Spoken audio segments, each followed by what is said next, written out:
जय हिंद दोस्तों and welcome back विजय चक्रा एक नई दिशा। आज हम लोग का मुख्य टॉपिक होगा संविधान का भाग 1, जिसमें मुख्य विषय ये होगा कि संविधान का भाग 1 क्या कहता है और वो कहाँ से लिया गया है। तो चलिए शुरू करते हैं इस टॉपिक को। संविधान का भाग 1 क्या कहता है? संविधान का भाग 1 में मुख्य विषय है संघ एवं राज्य क्षेत्र का, ठीक है, या संघ एवं उसके राज्य क्षेत्र का। इसके अंतर्गत अनुच्छेद 1 से लेकर के 4, इसको आर्टिकल भी कहते हैं, अनुच्छेद को आर्टिकल भी कहते हैं। यहाँ पे एक जानकारी और मैं देता हूँ, मूल संविधान।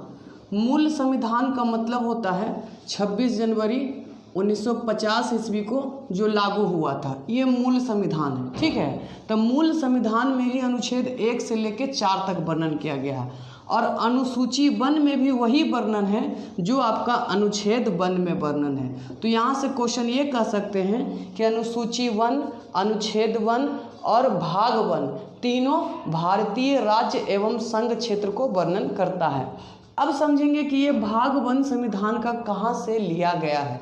तो दोस्तों, भाग 1 संविधान का जो स्रोत है वो कनाडा के संविधान से लिया गया है। कहाँ के संविधान से लिया गया है? तो कनाडा के संविधान से ग्रहण किया गया है या प्रावधान किया गया है। इसे हम लोग क्या कहते हैं? स्रोत कहते हैं।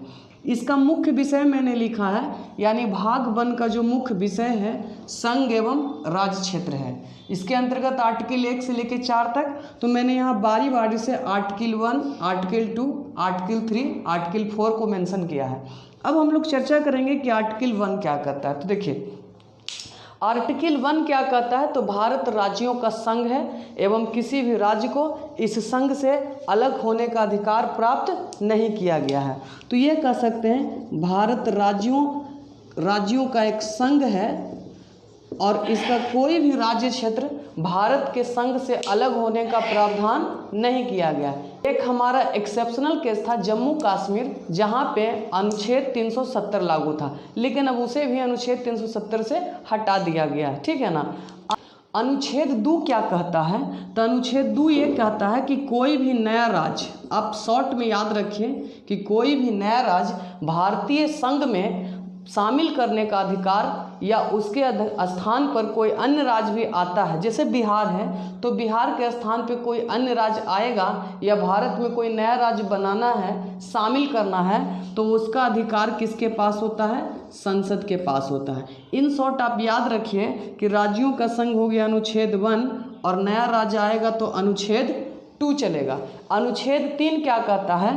अगर भारतीय राज्य में या भारत के संघ में किसी भी राज्य का सीमा संबंधी कोई त्रुटि या कोई गड़बड़ी आ जाता है तो पुनर्सीमा, इसको कहते हैं पुनर्सीमा का निर्धारण कौन करेगा? तो इसका प्रावधान किया गया अनुच्छेद 3 के अंतर्गत में। और पुनर्सीमा से संबंधित जो विधेयक होगा संसद में पारित करने से पूर्व राष्ट्रपति की सहमति होना चाहिए। पूर्व राष्ट्रपति से की सहमति होनी आवश्यक होती है। तो ये चीज़ को आप याद रखिएगा।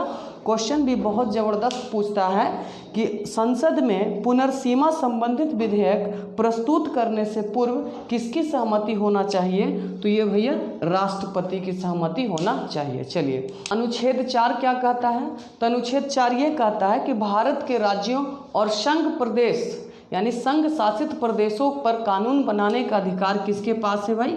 संसद के पास है। कानून बनाना है किस पे? तो संघ एवं राज्य क्षेत्र से संबंधित जो भी कानून बनाएगा वो कौन बनाएगा? हमारा संसद बनाएगा। इस चीज़ को हम लोग ध्यान देंगे। संसद कौन बनाता है? आर्टिकल 4। अब यहाँ पे शॉर्ट में याद करेंगे हम लोग। आर्टिकल 1 में क्या देखा? समूह है। किसका समूह है?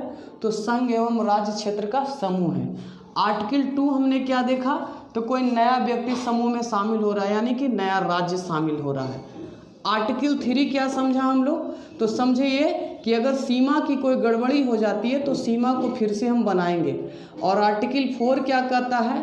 तो इन सब समूहों में यानी कि जो संघ एवं राज्य क्षेत्र हैं उनसे संबंधित कानून का बनाने का अधिकार किसके पास होगा भाई? संसद के पास होगा। नया राज्य बनाने का अधिकार भी किसके पास होता है? शामिल होने के लिए ये प्रावधान किया गया है, लेकिन वो किसके अंतर्गत आएगा? संसद के अंतर्गत आएगा। तो ये हमारा था संविधान का भाग 1 आर्टिकल 1 से 4 तक के, जो कनाडा के संविधान से लिया गया है, और विषय संघ एवं राज्य क्षेत्र। आर्टिकल 1 देख लिए कि राज्यों का संघ है, आर्टिकल 2 देख लिए कि नया राज्य है, आर्टिकल 3 देख लिए पुनर्सीमा विधेयक है, आर्टिकल 4 भी देख लिए कि संसद है। ठीक है, अब इस वीडियो को आप एंजॉय कीजिए और इसको एक बार नहीं, 2 बार नहीं, 3 बार नहीं, आप इतना बार देख लीजिए कि आपको 1 से लेके 4 तक का अनुच्छेद आपको पूरा दिमाग में एडजस्ट हो जाए। और बाकी कोई भी अगर त्रुटि आपको हम में नज़र आती है ना, तो उसे कमेंट बॉक्स में एकदम फटाफट धुआंधार लिखते चलिए। आपकी अगली रिक्वायरमेंट क्या होनी चाहिए वो भी लिख दीजिए। ठीक है, ऐसे तो हम सोचे हैं कि संविधान का पार्ट बाय पार्ट, भाग बाय भाग आपको वीडियो बना के अपलोड कर दिया जाएगा। तब तक के लिए धन्यवाद। जय हिंद।